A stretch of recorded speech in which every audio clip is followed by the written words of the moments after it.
Hi எல்லாருக்கும். This video is dedicated to Thalapathy Vijay fans. Thalapathy 69 டைட்டில்லெஸ் ஜனநாயகன். தளபதி விஜயோட ஒன் லாஸ்ட் டான்ஸ்னு சொல்கிறாங்க. அது எந்த அளவுக்கு உண்மைன்னு வெயிட் பண்ணி பார்ப்போம்.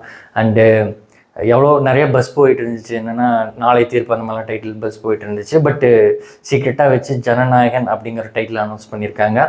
டெஃபினட்டாக ஒரு பொலிட்டிக்கல் டைட்டில் தான். படம் வந்து பொலிட்டிக்கல் கேம் இருக்குதுன்னு நினைக்கிறேன். நிறையா படத்தில் வினோத் என்ன குக் பண்ணி வச்சுருக்காருன்னு பார்ப்போம். அண்ட் இந்த ஃபர்ஸ்ட் லுக்கே வந்து என்னென்னா, தளபதி விஜய் அவர்கள் வந்து அவர் ரியல் லைஃப்பில் நெய்வேலியில் அவர் ஃபேன்ஸோடு எடுத்துக்கிட்டு அந்த செல்ஃபி தான் வந்து இந்த ஃபர்ஸ்ட் லுக்கே இன்ஸ்பிரேஷன் பார்க்கும்போதே தெரியுது. அண்டு தெரியலேயே இந்த மாதிரி ஒரு போஸ்டர் இருக்கும், ரவுடிஸோட ஒரு செல்ஃபி எடுத்துகிட்டு இருப்பார், அந்த போஸ்டரும் இதே மாதிரி இருக்கும்.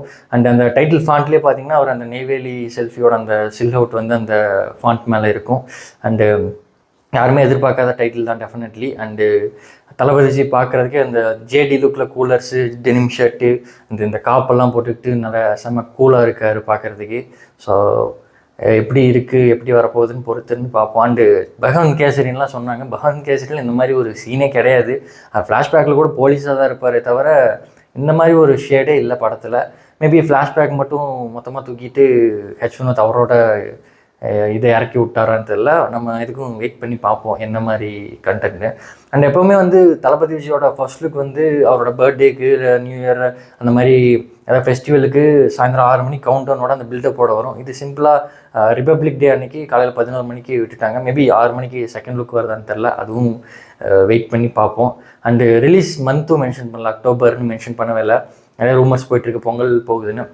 அது வந்து பாலிடிக்ஸும் பேலன்ஸ் பண்ணும், சினிமாவும் பேலன்ஸ் பண்ணல. ஸோ அதுக்காக மேபி டைம் எடுக்கும்போதோ என்னவோ நம்ம அதுக்கும் வெயிட் பண்ணி அஃபிஷியல் கன்ஃபர்மேஷனுக்கு வெயிட் பண்ணலாம். ஏன்னா அவர் டெபியூட்லேருந்து இப்போ வரைக்கும் ஒரு வருஷமும் படமே மிஸ் ஆனது கிடையாது. கோவிடில் மட்டும் ஒரு வருஷம் மிஸ் ஆகிடுச்சு ரிலீஸு. பட்டு வருஷத்துக்கு ஒரு படம், 2 படம், 3 படம்லாம் கூட வந்திருக்கு. ஆனால் ரிலீஸே இல்லாமல் இருந்தது கிடையாது. நம்ம வெயிட் பண்ணி பார்ப்போம். சொன்ன டேட்டுக்கு கொண்டு வந்துடுவாருன்னு நினைக்கிறேன். ஸோ பார்ப்போம். அண்டு இந்த டைமில் அவர் வந்து பாலிடிக்ஸ் போகிறது கோலிவுட்டுக்கு பெரிய வெற்றணும் தான் டெஃபினட்டாக. ஏன்னா வயசாகி மார்க்கெட் போனதுக்கப்புறம் பாலிடிக்ஸ் வர்றது வந்து வேறு விஷயம். கோலிவுட்டில் இந்த மாதிரி பொசிஷனில் கேரியர் இந்த நிலமையில் இருக்கும்போது பாலிடிக்ஸ் வர்றது வந்து வேறு மாதிரி விஷயம். அதுக்கு டெஃபினட்டாக கட்ஸ் வேணும். அதாவது அவர் மேலே பாலிடிக்ஸுக்கு நிறைய விமர்சனம் வைக்கிறீங்க, அதெல்லாம் பார்க்குறேன். எனக்குன்னா பாலிடிக்ஸ் நிறைய தெரியாது. நான் என்ன பார்க்குறேன்னா, யங்ஸ்டர்ஸ் வந்து நிறையா பாலிடிக்ஸ் பேசுகிறாங்க. இந்த மாதிரி இஷ்யூவெல்லாம் இருக்குது, இந்த மாதிரிலாம் நடந்துகிட்ருக்கு அப்படின்னு என்னையே நோட்டீஸ் பண்ண வச்சுருக்காருன்னா அது டெஃபினெட்லி ஒரு வெல்கம் சேஞ்சு தானே. நான் வந்து தளபதி விஜய் ஃபேன்ஸ் அவரோட ஸ்பேஸ்க்கெல்லாம் போவேன். முன்னாடியெல்லாம் வந்து படத்தை பற்றியெல்லாம் பேசிகிட்டு இருப்பாங்க. இப்போல்லாம் வந்து பாலிடிக்ஸ் தான் பேசிகிட்டு இருக்காங்க. ஸோ வந்து யங்ஸ்டர்ஸ் வந்து பாலிடிக்ஸ் பேச வச்சுருக்காரு. அதுக்கு வந்து தளபதி விஜய் அவர்களுக்கு மிகப்பெரிய பாராட்டுக்கள்.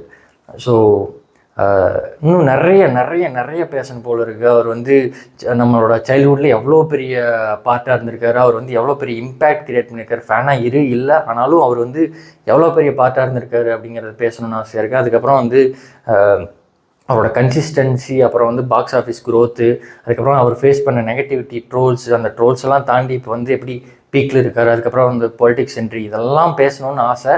பட் இதெல்லாம் வந்து படம் ரிலீஸுக்கு முன்னாடி ஒரு கொஞ்ச நாள் முன்னாடி தளபதி விஜய் அண்ட் எமோஷன் அப்படிங்கிற வீடியோக்காக சேவ் பண்ணிக்கிறேன். இப்போதைக்கு இது போதும்னு நினைக்கிறேன். நெக்ஸ்ட் வந்து June 22 அவரோட பர்த்டேக்கு கிளிம்ஸ் வரும். ஸோ அப்போ நிறையா பேசலாம். ஸோ இதான் இன்றைக்கான வீடியோ. அண்டு எனக்கு ஒர்க் ஃப்ரம் ஹோம் முடிஞ்சிச்சு. இப்போது பிஜி கிளம்புறேன். இந்த பேக்ரவுண்டு, இந்த ட்ரைப்பெல்லாம் எடுத்துகிட்டு போய் அங்கே பிஜியில் செட் பண்ணோம். இவ்வளோ நாள் வீட்டில் கம்ஃபர்டபுளாக பண்ணிட்டேன். இதுக்கப்புறம் எப்படி பண்ண போகிறேன்னு தெரில. பட் இருந்தாலும் நம்ம தளபதி விஜய் மாதிரி கன்சிஸ்டண்ட்டாக வீடியோ போட்டே இருப்பேன். இந்த வருஷம் முடியறதுக்குள்ளே என்னடா ஏதோ ஒன்று போட்டே இருக்கானே அப்படி என்ன தான் பேசுகிறேன்னு பார்ப்போன்னு பார்க்கறதுலையும் பார்க்க வைக்க ட்ரை பண்ணுறேன். அண்டு அடுத்து வந்து SK25 டீசர் கம்மி வீக்கில் வருது. ஆஃபீஸ் முடிஞ்சு வந்து பண்ணணும்னு நினைக்கிறேன். ஓகே தான், ரெடி தாங்க, பார்த்துக்கலாம். ரெசல்யூஷன் எடுத்துட்டோம்ல, இந்த வருஷம் இதெல்லாம் பண்ண போகிறோன்ட்டு பண்ணிடலாம். அண்டு அவ்வளோதாங்க. ஹாப்பி சண்டே எல்லாருக்கும். நான்வெஜ் சாப்பிட்டு எல்லோரும் தூங்க. நான் நெக்ஸ்ட் ஒரு நல்ல வீடியோவில் உங்களை மீட் பண்ணுறேன். Okay, by.